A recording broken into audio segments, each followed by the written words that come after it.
katika jina la Kristo. Tunafurahishwa na kujiona katika ndani ya mlango wa Bwana. Aliyetenda hayo ikabiduhaye umugisha patire baraka na ryayo jina lake litukuzwe. Ubwo twaturyamishijwe Kwa tulikuwa tumelala tunasinzia. twese twatumeze nk'intumbi Sasa tulikuwa kama zote. ariko Uwiteka Imana Lakini Bwana Mungu yabaye maso kubwacu. alikesha juu ya sisi. Izina rye rihabwa Jina lake litukuzwe. izina rya Yesu Kristo. Katika jina la Yesu Kristo. Twongere tubagarutse Tunarudi tena. ngo twongere tugere ku bintu. Sote tutie jiwe juu ya lingine. Ni Uwiteka Imana Nashukuru Bwana na mwene data Kamanzi juu ya ndugu Kamanzi. ku Imana yakije mwene data Ona Mungu alifanya ndugu Kivuba Kivuba. twese yatuye Na bona sote alituchunga bashiza kwa Tennessee na wadada waliotoka Tennessee. ibyo byose ni imirimo y'Uwiteka. Ile yote ni kazi ya Bwana. Kubona natwe ubwacu tukabona Nasi pekee tunaamka tunapatikana. Ni umungu. Ni neema yake. Mungu wetu tunamshukuru katika jina la Yesu Kristo. Tutasimama kwa kusoma maneno ya Bwana. Ndani ya kitabu cha Waebrania.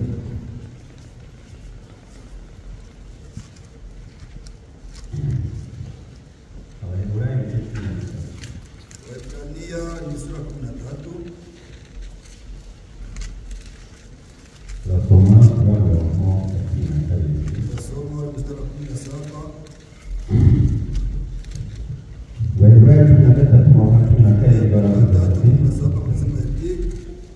Mwambire ababarirwa mubaganurire kuko ari bo baba maso barinda imitima yanyu nk'abazayibazwa. Nuko rero mubumvire kugira ngo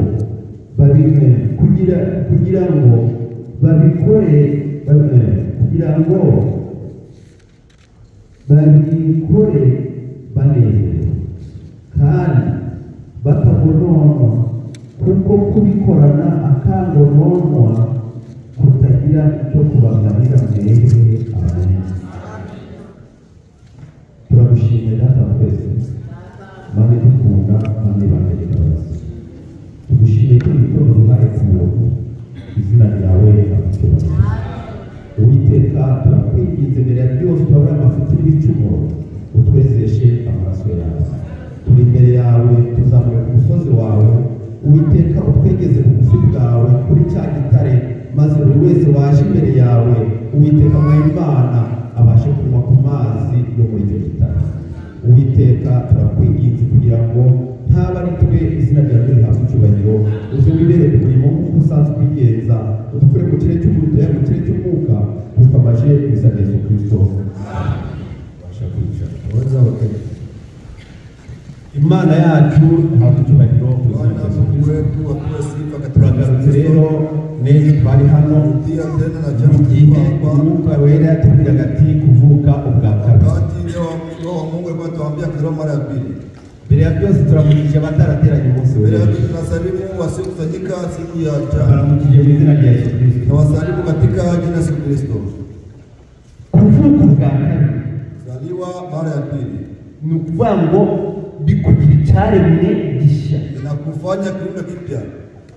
Kuko iyo umuntu ari muri Kristo Yesu Utakuwa ndani ya Yesu Kristo aba ari icyaremwe gishya. anakuwa kiumbe kipya. Abavutse ubwa mbere bose, Mara ya kwanza abo bavutse ubwa mbere mara ya kwanza bavutse kuri papa na mama bakagarukira aho ngaho, kuvuga ngo nta bugingo buhoraho. na uzima wa milele. Ariko bavutse ubwa kabiri mu maraso ya Yesu bakavuka Wanazaliwa babyawe n'ijambo n'umwuka, abo bo bana b'Imana. ndio watoto wa Mungu. Amen. Amen. Kuvuka ubwa kabiri kuvuga ngo hari aho uvuye, kubera ko twese twaravuze, ariko kubera icyo ijambo ritubwira ati mwongere tajya muvuke, kubera ko ibyo twavukiyemo twavukiye mu irari, twavukiye mu irari. Turadukora kuvuga ngo buriya mukobwa baramugiye neza, gushyingirwa ni mu mubiri. Kuolewa ni ndani ya kimwili. dushigima mu mubiri dushigima mu mwuka icyo gituma uwavuka abakwiriye kongera kuvuka ubwa kabiri akavuka ko kujya mu ijambo akabyarwa n'umwuka kugira ngo abitaremwe zishya imuvugire igahinduka imigendere igahinduka imyifatire igahinduka bagakureba oya byumve Petero abaragiye akurikiye Yesu. Petero akenda gufata Yesu. Agenda Yesu arenga Petero Yesu akipita naye na Petero arenga ahinduka. Petero Yesu akenda naye na Petero naye anakuja. Mwaramureba. Anakuja na mwangalia. Kodi kureba Abana ko naona na wewe. Usa nawe muri babana. Fanana na wale. Kubera icyamubona kababona kasa na babana. Hari ikidutandukanya. Ku bantu bavutse ubwa kabiri hari ikibatandukanye n'abandi. Kinawafatisha na wengine. Ndikukureba Nakutazama unukuri ngo ntabwo barasimba. N'imvugo yawe. Amasemi yako. N'imvugo yawe irakugaragaza. Burya hari imivugire itandukanye n'iy'abandi. Niba ukivuga nka babandi uba ufite ikibazo. Niba ukivuga nka babandi uravuga ubwa kabiri, ariko abavuga ubwa kabiri bafite imivugire itandukanye n'iy'abandi. Amen. Oya byumve neza. Reba Yakobo agihura n'Uwiteka ariko shaka yitwa jewe mimi uwana baye hano mfite ikizina ukatanyisha witwa nde ndikubwiye wapi nikiwaambia nisikimbia nitwa Yakobo mimi naitwa Yakobo umuriganya mujanja none icyatumye nagutegereza singurekura ngo ugende utanabwirwa niba utanabwirwa izina ntabwo nkurekura kubera iki Yakobo ari kwanga kumurekura kandi Yakobo afite umugisha afite umugisha udasezeranye n'umugisha yarabwiwe ati umva uzategeka uzigaricara ntiwicare ngo bizagufasha Yakobo aravuga ati ndacyari Yakobo ndacyari umuriganya ndacyavuga nabi ndacyarakara ndacyari umujinya ndacyarengana ndacyari ishyari ntabwo nakurekura utarahindura none witwa nde sasa naitwa Yakobo ndio abakoze kumenya kusa kabisa kwa tutaruku kandi burya kumbe ukitwa Yakobo naitwa Yakobo witwa Israeli icyo nashaka nilikuwa nataka sasa nilikuwa ni yamazina bakwitaga hinduka hari amazina batwita iyo tukiririya ikimenyetso kizagaragaza yuko wahindutse nuko ayo mazina nayo azahinduka niba utarahinduka ayo mazina akaba akiyakwita akakumbura kaza akariganya ibi mazina bakibimurikira rikaba rikimurikirana sinyahinduka birakweka ngo inastahili nibadilike iryo zina riveho barihanagure bagitirigize bandike jina lingine niba yuhura nabo nikuta nao niba reba kabanye akiangalia kama jamaa muzungu kabanye barabaye alikuwa ngo yarahindutse kabisa usikuwa mwenyewe nataka kuteleza kuna kubera cyangwa wamwera kuteleza kuna hano yahuye nawe enda tamuhindu kuvuga ngo kujya mu kera kera munayingubiye kera warumwe kera kwa hindutse uko yabyo kera bakayivuyemo amen amen imana idufashe duhinduke tubadilike niba tutaba turi kujya mu ijuru twe kuririmba ijuru gusa twe kuririmba gusa tuzajya mu ijuru turi abafere n'abafere byiza ariko si imico yawe igaragaza ko uri umufere imico yawe igaragaza ko uri umufere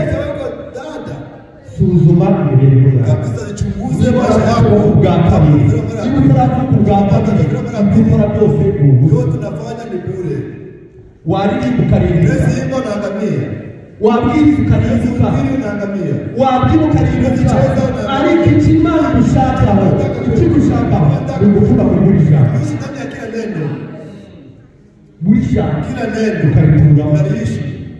kubera ko ukiyambaza kuza, ukikubali kukuja ndani ya hii ujumbe, wari wiyemeje, ulikuwa wewe unakubali ibyo uzategeka, yote tandamuru, nanjye nzabikora, nami nitabitii.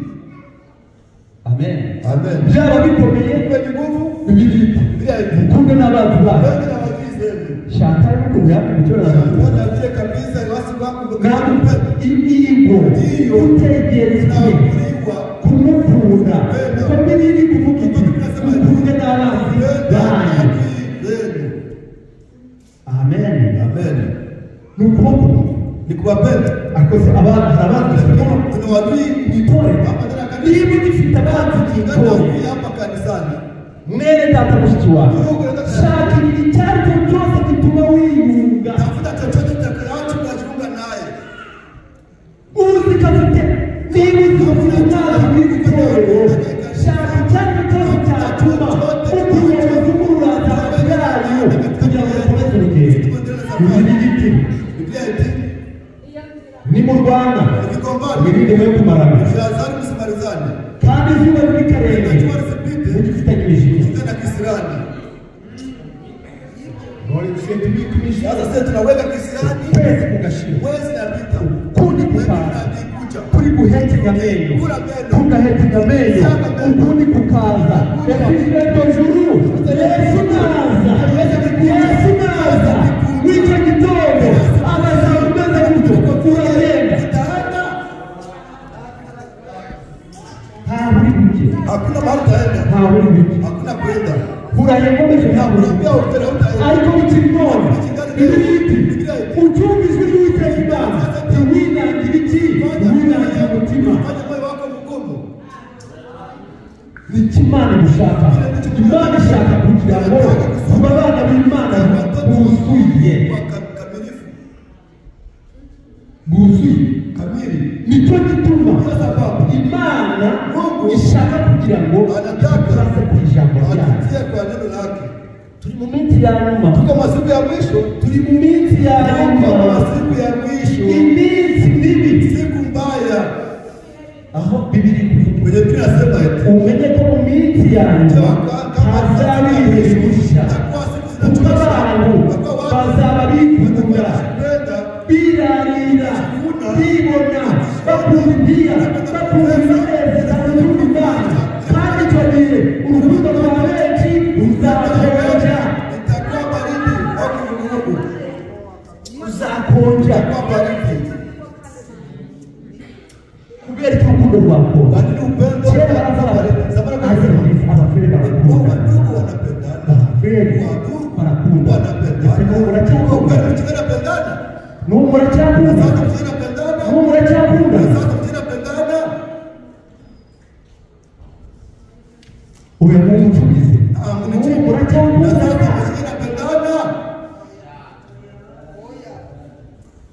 Mwavuze kuya pamoja nasema hapana. aho biri gupfira ni hehe?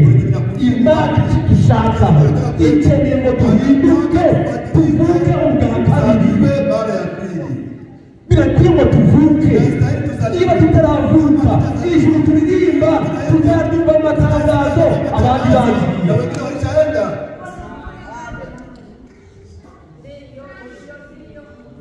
Niba turemukana iyo Mana yagize nibura amategeko ko birimo ubobere byema yubaka mu mutima wanjye ko mwirondere data muhore kandi Kupatia niko na shauku. none buno Sasa leo Imana idufashe Mungu atusaidie. aho tugeze. Mahali tunafika. Oya byumve Tusikize kwa makini. bageze Kadeshi Wakifika Kadeshi barabyuka wanabeba bakikorera ibirago, bakikora amasafuriya, majumbu yao bakabyuka bakagenda bajya kwibona hahandi bavuye walitoka rwose ho twara hapa siku ho twavuye mu gitondo ho tuhagarutse tugarutse ahantu kandi kino gitare kikagira Hii mwamba silikuwa. hano usubona tena Kama siwendi kwa napiga. kubera iki Kwa nini? ni cyagihe basubiye muri bya bindi ishyari rikagaruka warabihanye ubusubiye hahandi ukaba warihanye ureguranye wadakora uhereye kutegeka kuregurana wongeye kugaruka wari wagiye none tunabagarutse Biblia hanze hazahiribwa n'abarozi n'abasambanyi n'abakunda kubeshya bakabikora mu buzima bw'ingazi bazajya bwa ntabwo ari izina oya bana ntabwo ari izina no muri mesaje hari n'ibindi byana ucupa kunayimbwa ibyo ni bibiri imwasubiye ku bibi kumva na byakwa kabisa ibyari niwavuyemo byari nibihanye wongeye kubigarukaho bigarukaho gute uhinduka iki imwasubiye kuki ubibutsi yakoze bibiri ndapika amen imana idufashe Mungu atusaidie twe gusubira muri byari tusikie ndani ya Biblia. kuko ibyo ibyo biri gutuma Tunaacha tugakomeza urugendo na tuendeleshe na safari. Yesu araje Yesu aliwacha. Yesu araje ntabwo bizahora mu magambo turabivuga tukabyumva kumva ko byavuzwe na kuvuga ariko kumva arabivuga reka byumva ukabisuzugura ariko iyo abivuze no kubikoza isaha irageze Yesu araje araje gutwara ikintu cy'umugeni we aratwara biteguye Atachukua wenye kujiandaa. biteguye Wenye kujiandaa. amen Amen. kwa gusogongeza kariba Ilikuwa ni burya cy'abatoja burya cy'umukara atubwiye ngo tuvuka ubwa kabiri mara ya pili. utari uhari wese kuko utavuka ubwa kabiri nta juru utegereje Hauna mbingu. mbese kuri kuba ngo nta juru utegereje Sasa mbona mbingu unachunga ko wanda ijuru wari uzita ariko nudatura muri iri kama jambo uishi ndani ya neno. nudatura muri iri jambo ijuru uzabyumva amatangazo abandi bazagenda wowe uzasigara abandi bazagenda usigare Wengine wataenda wewe bakie. usigara kuririmba gusa Kiimba tu. abandi baragiye Na wengine ariko walishaenda. bikiri none Kigali leo hindura imibereho yawe badilisha Reka maisha yao. Acha tuendelee. ikigo cy'uyu munsi yunganira kuki Tunazungumza kwa nini? umuyobozi Mwongozi. umuyobozi Bibiliya iti Biblia eti mwumvire ababayobora utii wenye kuongoza. kandi mubagandukire Tena kabisa mwenyekee, mutege amatwi y'amagambo Mutege masikio maneno haya. n'usinzira wumva afite ibitotsi abe maso Anasikia usingizi akwe macho. ntabwo byatuye Sitawagawisha. Bibiliya iti Biblia eti mwumvire ababayobora kandi mubagandukire kugira ngo umurimo bakora kubikora batakonwa ko kubikora batakonwa bitagira icyo bibamarira mwebwe Mafaria nyingi. ndio Yaani maana Shida ufata Biblia. Ndio kamata Biblia. fata Bibiliya aho ngaho mu Baheburayo 13 Waebrania 13. ushobora mu 17 Ule usome mstari wa 7. Soma tusikie. mutege amatwi Tege masikio. usome neza Some vizuri. mu 17 Mstari wa 17. Mwumvire ababayobora mwumvire ababayobora Lakini wenye kuongoza kuko aribo baba maso aribo baba maso barinda imitima yanyu kuko aribo baba maso kuko aribo baba maso barinda iki imitima yanyu amen baba maso ariko mvuge amagambo baba maso barinda iki imitima yanyu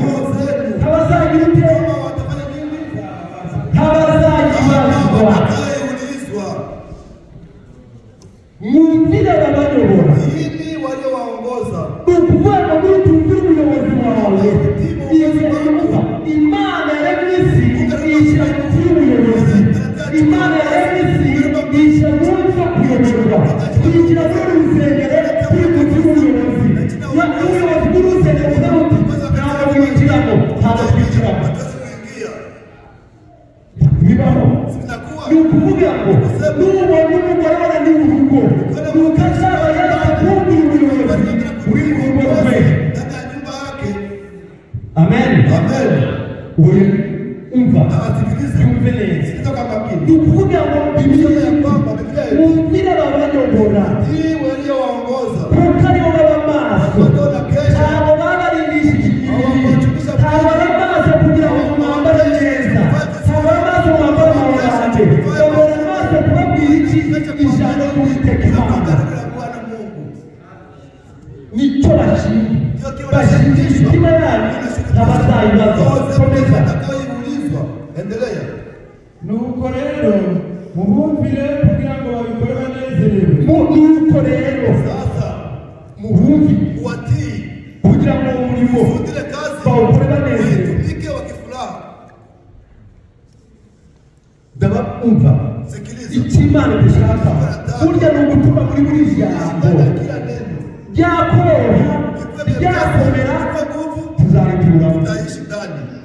Umva Sikiliza. mwumvire ababayobora Utii walioongoza barinda imitima yacu roho zetu kama atakayoulizwa.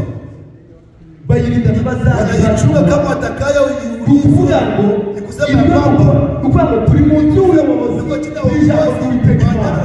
Umwuka wera niwe muyobozi. Iryo jambo rero ni ukuvuga ngo ni kusema dufite aho rica na kwenye tunapitia uwo ule muyobozi ule mwongozi. ni ukuvuga ngo Kusema Imana itabishyiriye Mungu chetu pia Branham yigishe muri igitabo cyitwa ubuyobozi. wanafundisha kwa hii kitabu wanaambia uongozi. Arabwira ati Anayefundisha uongozi anatuambia umuyobozi uongozi ni ubuzitiro. ndiye anajua njia.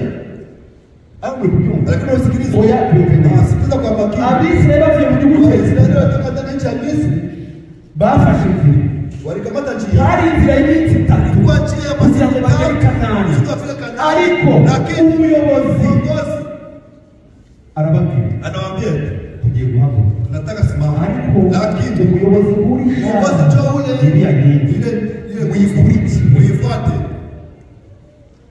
muyikurikire Muifuate. kubera icyo batavuze bati Wanaenda kusema hariya hari ikatiri pale kuna kanjia iby'Imana nta katiri ya zibamo, Mungu hakuna kanjia pale. iby'Imana ni sitireti, iby'Imana ubyawe byemeye Nyororo ukubali ukubali nta katiri zibamo. hakuna njia Ni pale. ukuvuga ngo Ni kusema ya kwamba wanafuata nguzo. bagenda bakurikira yahagarara bagahagarara. Bazi imyaka 70 ingahe? Miaka makumi ngapi? Imyaka 70 ingahe bagize? Miaka ngapi? Eh? Miaka ngapi? Imyaka 40. Miaka 40. Iyo myaka 40 hari ikatiza y'iminsi itatu. Ilikuwa Japani masiku 3. Ariko Lakini hari ukugira ngo ilikuwa ni kusudi umuntu wese kila yeyote ajye ku murongo, aende kwa mstari, umuntu wese kila yeyote abituremo, ameishi, umuntu wese kila yeyote agereyo afike atunganye. alikuwa kabisa vizuri. Iyo hatarabi ikigeragezo Kama hakuna Ntabwo ari wakugaragara ukomeye. wewe kwa kuoneka kama wewe uko nguvu. ntabwo ari wakagaragara. Uyaonekana Oya turi mu munyenga gusa ndani kabisa turi kuririmba maze Vera akaririmba maze tukabyina umva twese tugatengereza, tunacheza. ariko reka haze gato Acha kukucheka kitu kidogo. uzamenya Iko utajua abana b'Imana watoto wa Mungu bafite kwihangana wanasubira muri runo rugendo. mwili safari. Iyo habonetse ikibano mu bishyimbo, Patikana kabisa fimbo ndani ya maragi. igishyimbo cya pakora Ile pole kwakirika ukabona ikirimo kitareba, ukabona ikindi kirasanye, ikindi nacyo kikabumanga. Jewe sindava hano, jewe nubwo mwakubita sindava hano. Kubera iki? Jewe uko Yesu avuze ati ese ko mwebwe mutagiye twavuga tukajya kurinde kandi bafite amagambo y'ubugingo. Amen. Amen. Imana yacu tudushaka Ubwo tunataka umvire ababayobora. Oya wale waongoza, sikiliza vizuri. Abo bakozi Wale watumishi batuyobora wanatuongoza. na Bibiliya batuyobora n'ubugwaneza Wanatuongoza kwa upole n'umutima na mwiza. moyo mzuri. Bakwiye kutuyobora Wanaweza kutuongoza, bakatuyobora n'umutima mwiza. wanatuongoza kwa roho nzuri. Harabona n'abatuyobora n'abatuyobora oya kuko bashinzwe imitima yacu bazayirangwa. Ni ukuvuga ngo bakwiye kutuyobora hehe? Ntabwo batuyobora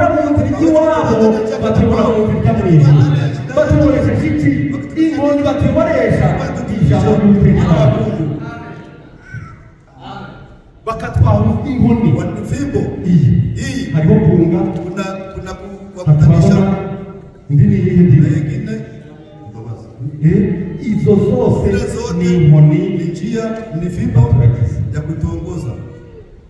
amen Amen. nani atubumvire Nanyi kandi mwatii wagandutse tena mwanyenyekee. jendo soza Malizia pale.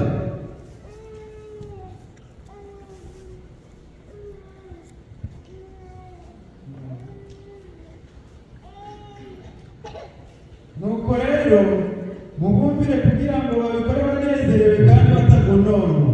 amen kuko kubikorana kagononwa kutagira icyo kumarira mwebwe. kuko kubikorana kandi Kuifanya itagira icyo kumarira abandi ninyi twebwe sisi kugira ngo batubone kandi bagahorwa nta mugisha twabikura tunapata baraka pale.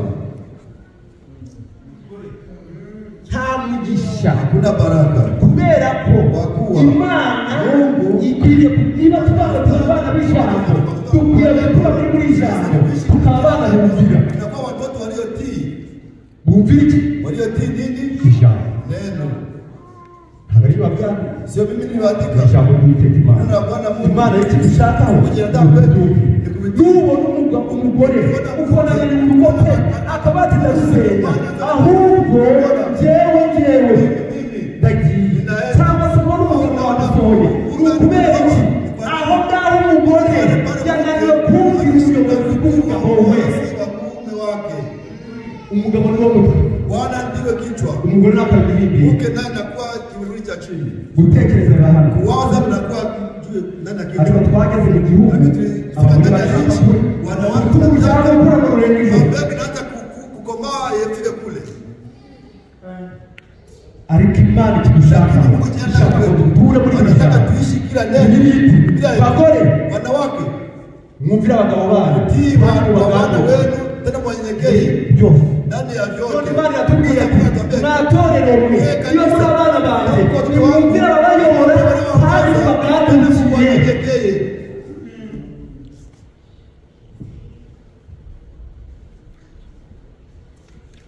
mwera mwumve neza Usikilize vizuri. icyo Imana igushaka Mungu anataka kwetu. ingorane iriho none Tatizo liko leo. ikomeye Tena nguvu. n'ubu ushaka kuyobora udashaka kuyoborwa Tena napenda kuongozwa. abantu benshi muri iki gihe bakeneye kuba abayobozi ariko badashaka kuyoborwa Kuongozewa. dushaka kuyobora Tunapenda tuongoze. ariko ntidushaka kuyobora niba udashaka kuyoborwa no kuyobora nabyo ntazabishobora kubera ko bigira Watu wanasema eti ushaka kuba mukuru abanza ace mu hata anyenyekee kwanza. umugaragu w'abantu Kwa mtumishi wa Imana ikigushaka kujiandaa kwetu.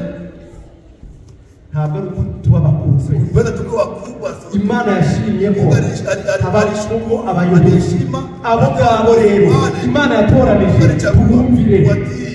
amen oya bumvire Sikiliza kwa makini. igihe cyose Kila mara utumviye amategeko y'umuhanda udakora uko na porogaramu amri ya irakwakira kubera iki kugenda mu muhanda uko wishaka kubera iki Kwa nini? kubera ko umuhanda ufite amategeko Barabara ina sheria. nitugenda mu muhanda Nani ambaye anatembea barabara na afanye sheria? ngaho genda iburyo kandi bateganije kugendera Tembea kulia na walifanya kwenda kushoto.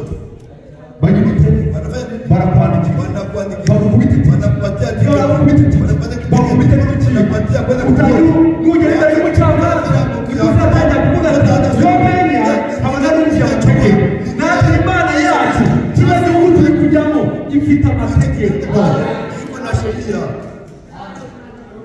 ubyanyu byemeye bifite amategeko kigenderaho Ina sheria. itegeko nshinga ryacu riravuga riti ku ngingo ariko mvana Nyumba hii. ku ngingo ya 17 y'igika cyo mu baheburayo Waebrania. umva mu itegeko nshinga ry'igihugu cyacu Nchi yetu. Itegere umva. Sikiliza. Kugika cya 17. Twumvira babatuyobora. Waliotuongoza. Kugira ngo imirimo badukorera. Bebi ikora kandi. Wasifanye kwa sababu.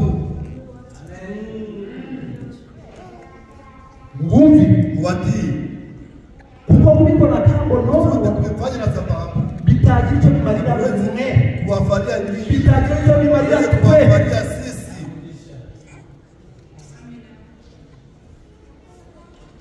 Burya tubona umugisha. Ndio tunapata baraka. Twabona. Tuliwatii.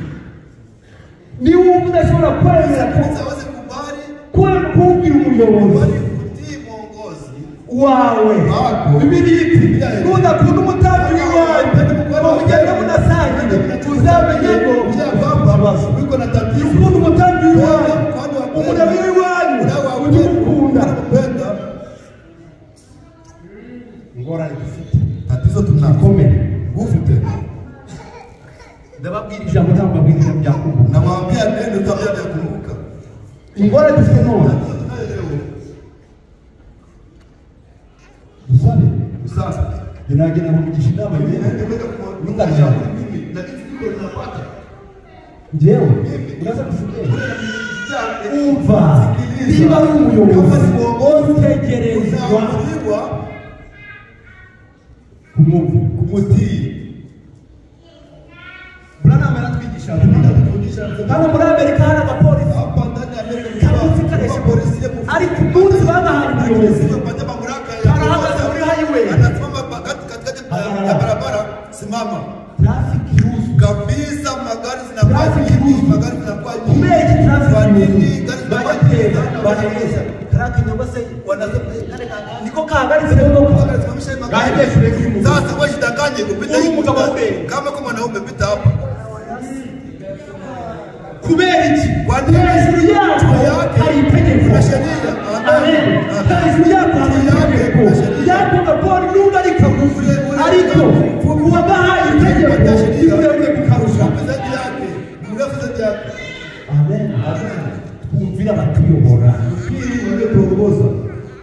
oyakumvira Tukiza icyatumye kije acha. rusofero ava mu ijuru nuko yaza kumvira umuyobozi bwari mu ijuru abonye yuko aravuga ati nje nukunzi kuririmba nukunzi kubwiriza nukunzi gusenga maze navuga abantu bose bakikiriza ngamenya bariyemesha abantu bose ngiye kumwumva yego ni byiza ariko bidatuma muri ijambo nta kabuza ari gukora umuganda.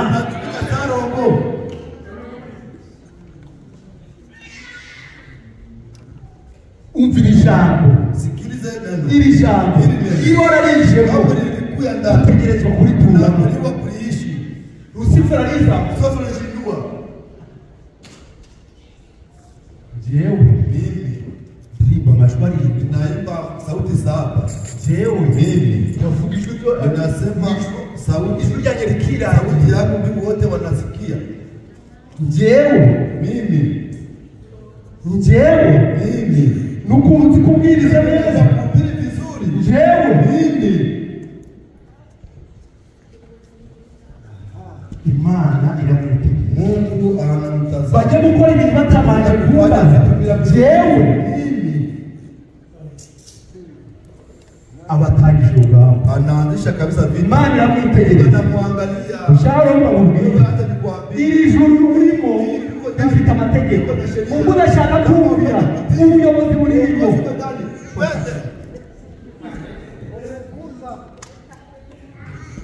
Imana iba yitegereza Mungu anafukuza Lucifer. abaragiye Anaenda. uyu munsi wa none iyo wita umwanzi na satani Anaitwa Ibilisi na Shetani. kubera iki yaje kumvira ubuyobozi Alikatana bana b'Imana bahungu b'Imana nabo bakobwa b'Imana ureka twumvire ko abana bumvira ijambo ry'Uwiteka Imana twebwe tubasha guhabwa umugisha nuko tuba twumvira ijambo. Tutaishi ndani ya kila neno. Amen. Nta kindi Kuna chengine. ni gutura mu ijambo Kuishi ndani ya neno. iryo jambo tukaritura Neno tunaliishi. tukaryumvira Tunalitii. Ingo ndio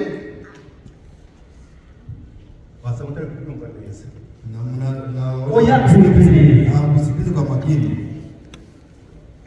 N'inyoni Na ndege zigira ubuyobozi. zinakuwa na uongozi. Zose zikaba tugiye Tunasema tunaenda kuruka.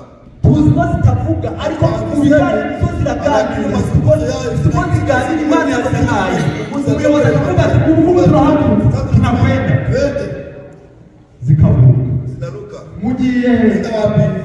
umuyobozi arahatujyana. Uongozi kuna tuelekeza. Intozi nazo ziravuga rero tujye gutera ariko abagore n'abana turabatwara gutya munsi y'ubuyobozi zikagenda Zinaenda. zose Zote zikumva zinatiwa uongozi. oyakuza Sikiliza kwa makini. ni ukuvuga ngo ubuyobozi ni ikintu cy'ingenzi cyo dukora byose. Cha muhimu yote tunafanya.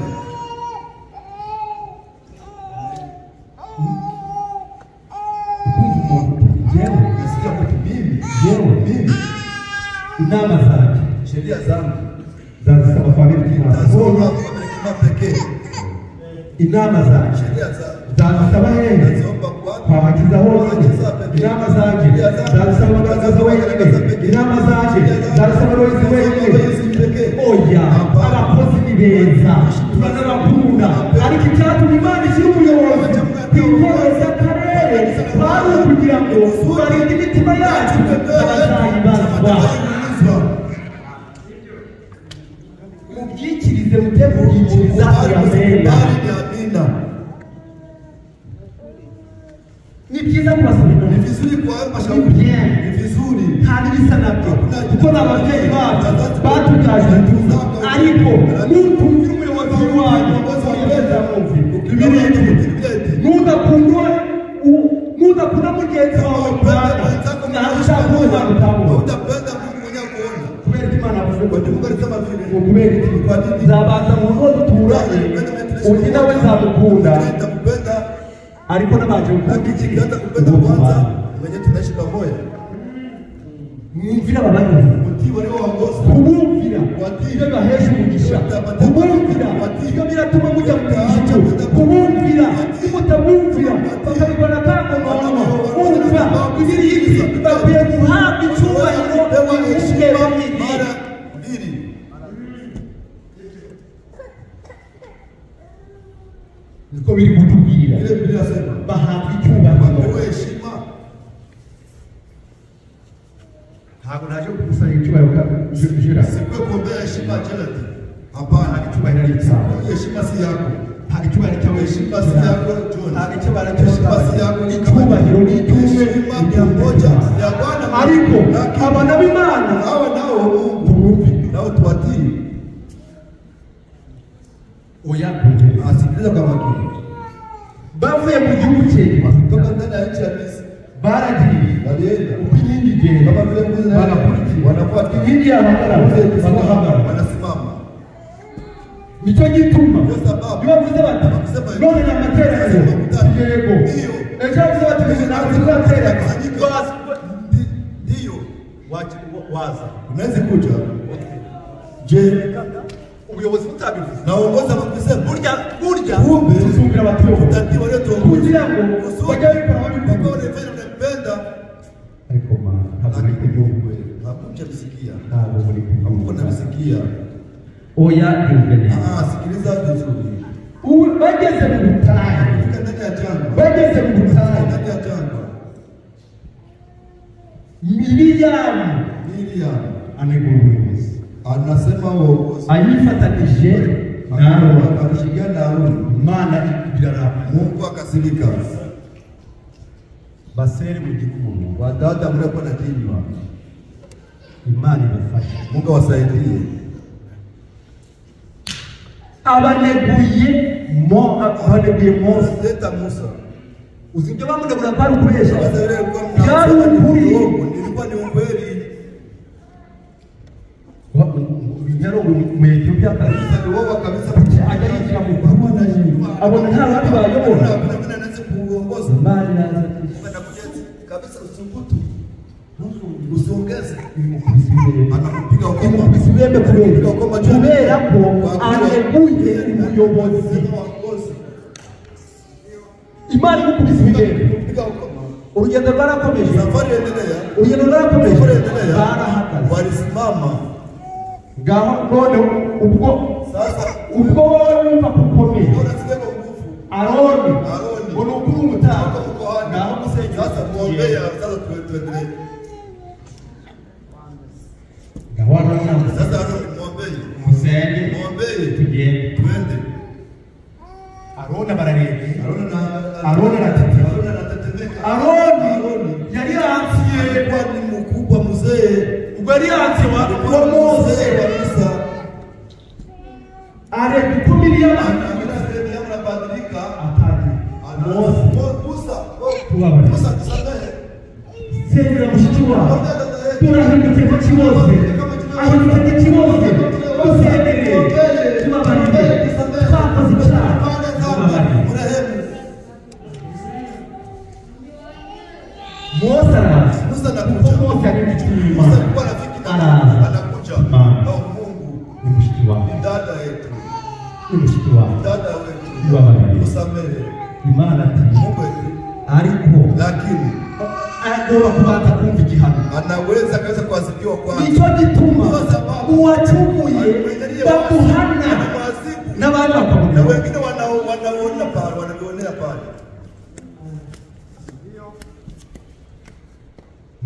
Miriyamu Miriamu iminsi masiku 7 ari inyuma y'ingabo iko nyuma ya mji.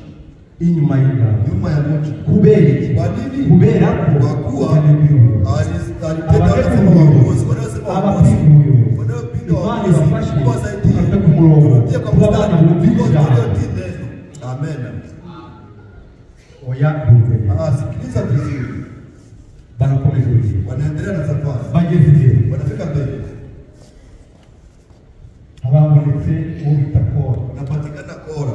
uwo bita Datani Datani. na Biramu Na Biramu. ati kuki Mose ari we Kwa nini? igihe cyose bagishyize Musa kila mara anashindwa juu. Why? Kwa nini? Mose atari ibyo muri Mose Musa ndiye kwa ndani nini? muze basiga inama Uje wasi tuende shauri. ndiyo ubuzima byoroshye Sasa ni nyepesi. ngo ntukine Cheze. ntabwo tuza Hatutakuja. ni muze tuganire ntabwo tuza ntugire ngo biroroshye Viko vyepesi. birakomeye Viko nguvu. ako kanya Pale pale.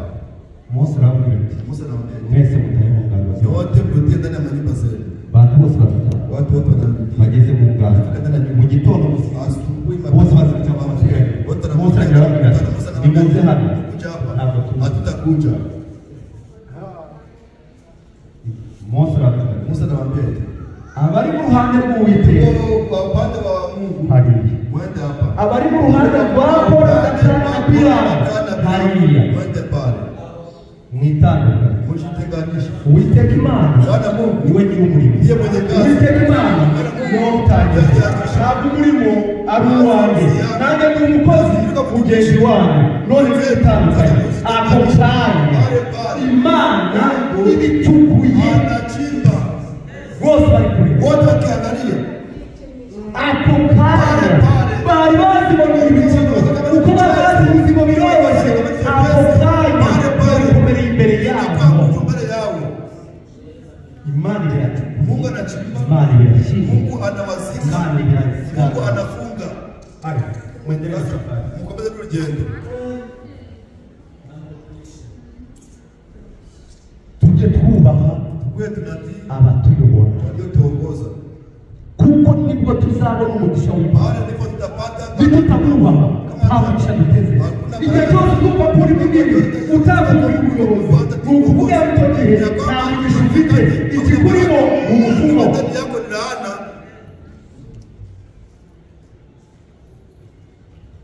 mwese mu mitima muratuvuga ngo kumbuka no bihe Wote ndio ndani ya roho. ntabwo tuvuga tujyanye Si sema vyangu. ijambo ry'Imana Nitasema neno la Mungu. n'ubipinga ubipinga Kama unavikataa.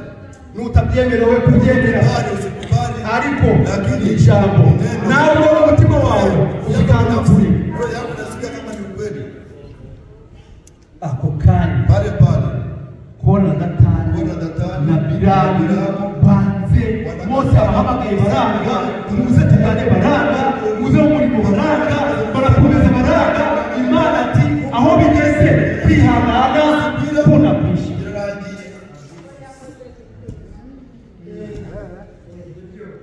Imana ikoze ikintu gikomeye, tumvikanye mu matwi y'abantu, amatwi akigereye. masikio nasikika ndani kabisa sauti ngevini.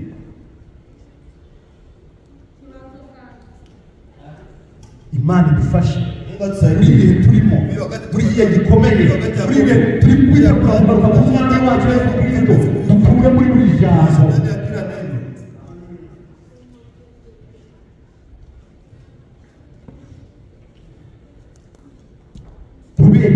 Kwa nini? Nukuvuga ngo n'abana bacu tubatoza kuba munsi y'ubuyobozi bw'ababyeyi bacu. Igituma tubohereza radiyo muri Sunday School ni ukugira ngo abana bacu bakure bumvira, bayoborwe n'ijambo, bakure muri buri jambo, kugira ngo neza kuko nibo bakozi b'ejo.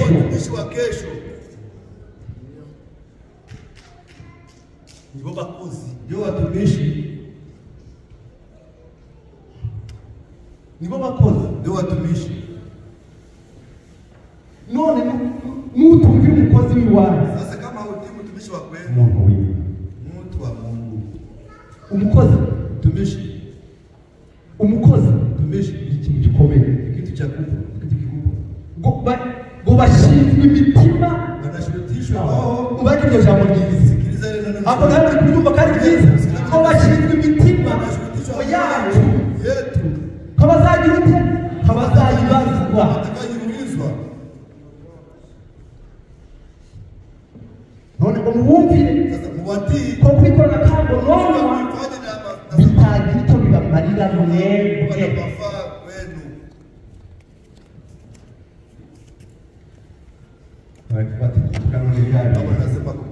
Yabizanya ati Imana ibyo yampaye nibyo ndabahereza,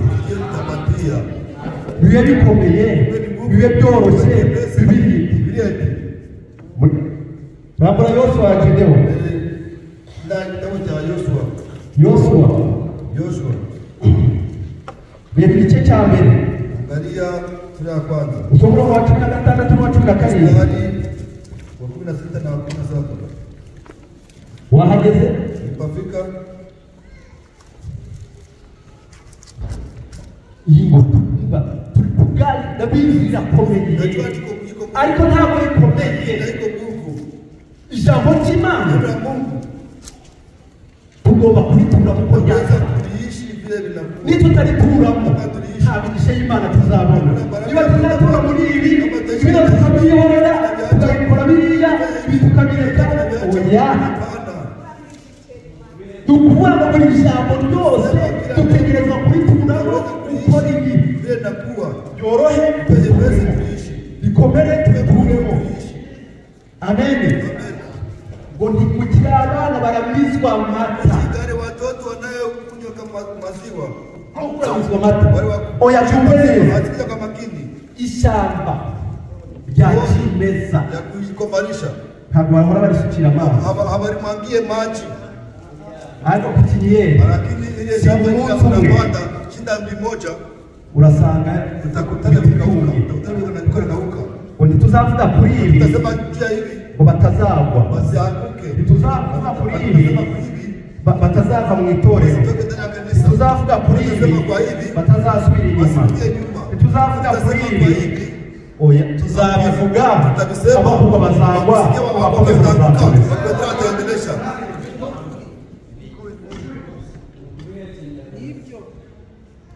Ntabwo turisha ntabwo tupigenye, hatuko ile shamba, turishamba kimeza. Iyo duhamagaye iyo kwizerwa, iyo duhamagaye ikwiye kudukomeza tukaba tugihagarara na msimamo kizima iliyo hai kabisa kamilifu. Soma mwene dada, Soma ndugu, umurongo wa 16 wa 12. Nabo basubiza Yosuwa bati ibyo ututegeka byose tuzabikora. Babwira Yosuwa hawa wanamwambia Yosuwa, Yosuwa ibyo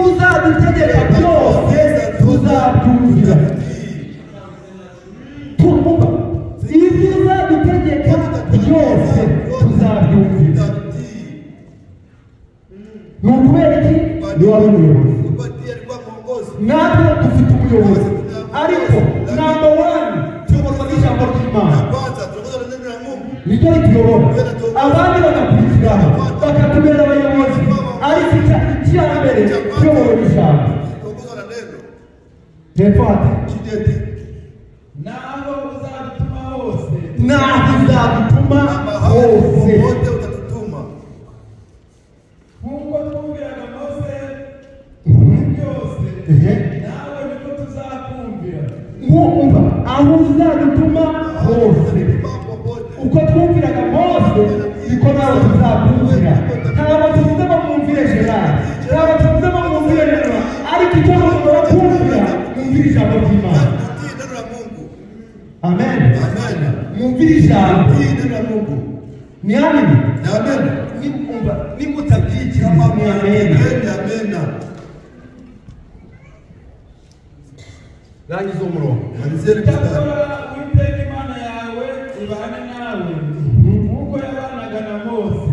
Cyakora Uwiteka Imana ibane nawe Aishi na wewe. nk'uko yabanaga na Mose nawe ibane nawe. Aishi na wewe. Ariko tuzaguteka cyose Chochote tutakuamuru. tuzajya. Tutakitii. Kubera iki? Kwa nini? Ko batavuze ati ubwo Mose ndagiye Juu Musa ngo birarangiye. inaisha. Oya. Hapana. Umurimo Kazi warakomeje iendelee. kandi nta murimo Tena hakuna uba kazi. udafite Kuwa bila Imana mwongozo. igiye Mungu atupatie Oya, kutii. neza. Sikiliza vizuri. umuntu umwe aragiye gutembera Mmoja muri parike alitembelea ndani ya pango. baravuga ati muri mubiri Mwenye kitabu baragenda wanaenda. ntafite umuyobozi Walikuwa na mwongozo. ari imbere ye Walikuwa mbele yake. barakomeje Wanaendelea. barazamutse Wakapanda. bageze hejuru Wakafika juu. mu birunga Nani? hano nanjye ubwanjye Hapa ntabwo na naishi Jereka. ntabwo izi rishaka Haujua hii pori. reka njye kugenda Acha mimi kwenda mbele. Oya. Hapana. yageze aho Alienda mahali.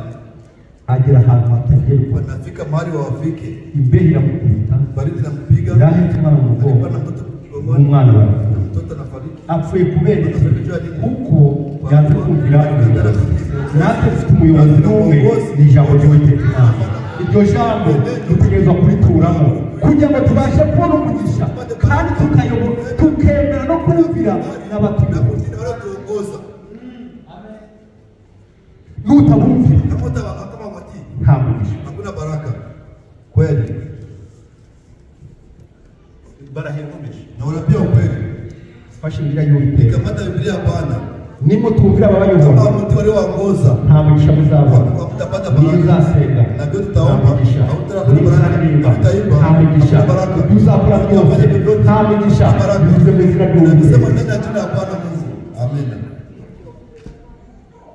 Kuko Imana Kwa kuwa Mungu iyi si yaremye iyirema munsi y'ubuyobozi. hii ulimwengu Kubera iki gihugu kigira ubuyobozi ni ukubera kugira ngo abantu batirana Bibiliya aho guhishurirwa kutari abantu b'ubwigenge. Niba twaravutse ubwa kabiri twemere tubure kuri buri jambo ndani ya kila neno. turigenderemo Tembelee ndani. tuyoborwe naryo. Tuongozewe nani? Iryo jambo ririvuga Lile neno likisema ritera intambwe. piga hatua. Ijambo riritanga ritera intambwe. Piga hatua. Amen. Amen. Uyabyumve neza. Sikiliza vizuri.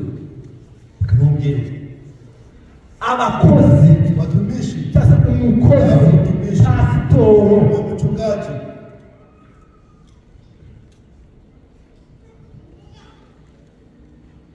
ni ukuvuga ngo ni kusema pasitoro ni mchungaji wacu mwongozi wetu. dutegereza kumwumvira Tunakubali kumutii, tunashurutishwa kumutii tukanamukunda. na tunampenda. Nubwo umugabo runaka amata wibuka ko n'abandi baramutabariza. Kumbuka kama hata anaweza kunywa. Ego mana yangu. Mungu wangu. Umuyobozi Mwongozi ni ikintu gikomeye. mtu mkubwa. Imana iti mubumvire kugira ngo iyo mirimo bakora bikorana kandi ubu bikorana kandi bitagira icyo bimarira mu mwebwe. Imana yacu Mungu wetu atusaidie. Tukumvira abatuyobozi. Tutii waliotuongoza. Niba utakunda umuyobozi ukunde. Mutamukunda. Zero. Ni sufuri.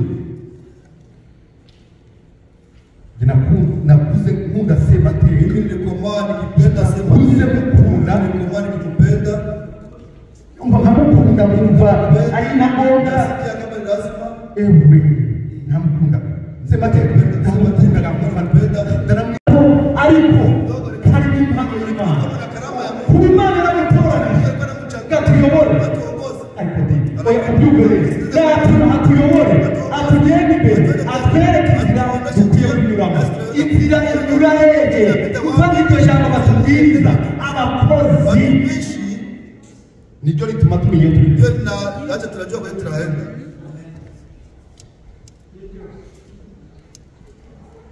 ni ukuri ni ukweli kumvira abatuyoboye tutii waliotuongoza Imana dushaka kile Mungu anataka kwetu twibwira tuyoboye tutii waliotuongoza kugira ngo usubire kubikora kama wasifanye na kwa sababu Imana buri muntu wese usenga Imana uyinginge uyibwira ati Imana ndakwinginze ube kumvira abantu patie kutii waongozi. Amen. Kumvira ubuyobozi Nipatie kutii uongozi kuko nicyo kwa kuwa ndicho kinastahili. Imana dushaka abatarukiye Mose bari mu mubare abatakumvira ubuyobozi bwo mw'ijuru babumanuwe mu isi nawe niba bakumvira ubuyobozi umenye ko urarinda Imana ibamugisha ibahe ko abana bumvira ababayobora muri byose kugira ngo ye kwikorana kandi Imana ibahe kwituramo mu izina rya Yesu.